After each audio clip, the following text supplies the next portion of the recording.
Apa itu penataan ruang dan mengapa ruang itu penting? Halo Sobat Tata Ruang. Ruang itu bukan hanya tanah, gunung, pantai, ataupun jalan. Ruang adalah tempat di mana kita tinggal, bekerja, menanam, beribadah, dan menjaga alam kita.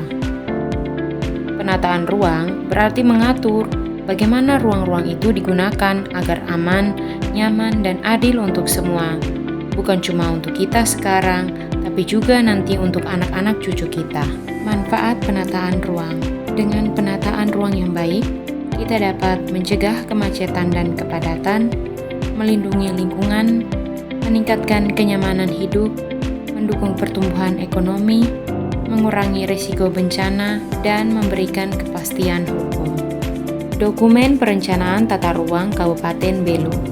Di Kabupaten Belu, kita punya aturan resmi bernama Rencana Tata Ruang Wilayah atau yang sering disingkat RT/RW. RT/RW ini menetapkan struktur ruang, bagaimana pusat permukiman, jalan, dan fasilitas umum tersambung, dan pola ruang, bagian mana yang dilindungi, bagian mana yang boleh dikembangkan.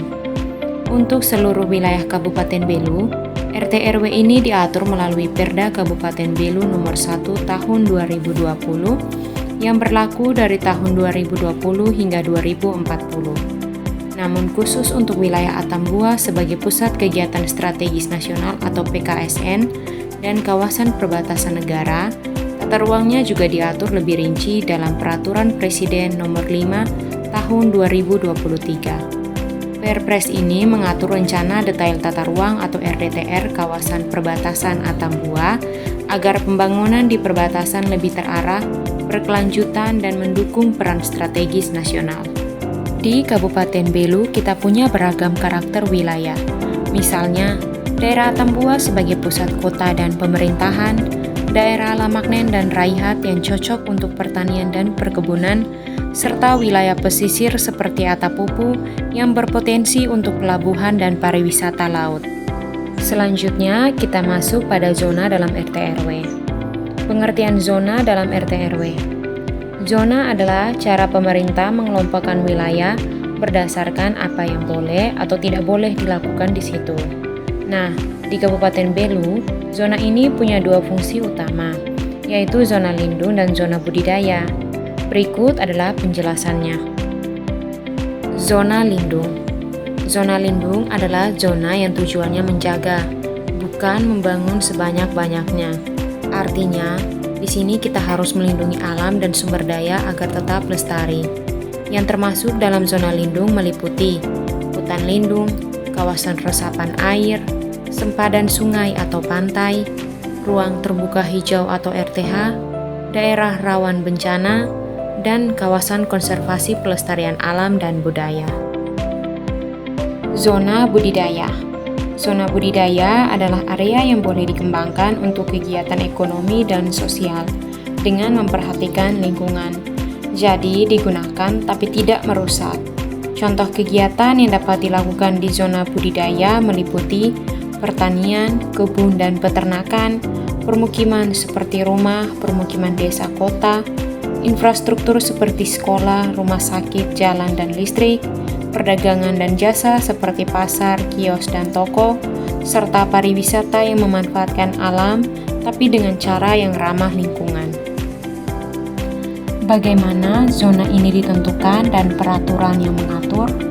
Penetapan zona lindung dan budidaya ditetapkan berdasarkan berbagai pertimbangan yang meliputi kondisi alam seperti keberadaan hutan, sungai, gunung, sumber air, dan kondisi lereng, risiko bencana seperti daerah rawan longsor dan banjir, kebutuhan masyarakat seperti tempat tinggal, tempat kerja, pasar, dan ruang olahraga, infrastruktur seperti akses jalan, listrik, dan air bersih, serta potensi ekonomi lokal misalnya pertanian yang subur dan potensi wisata.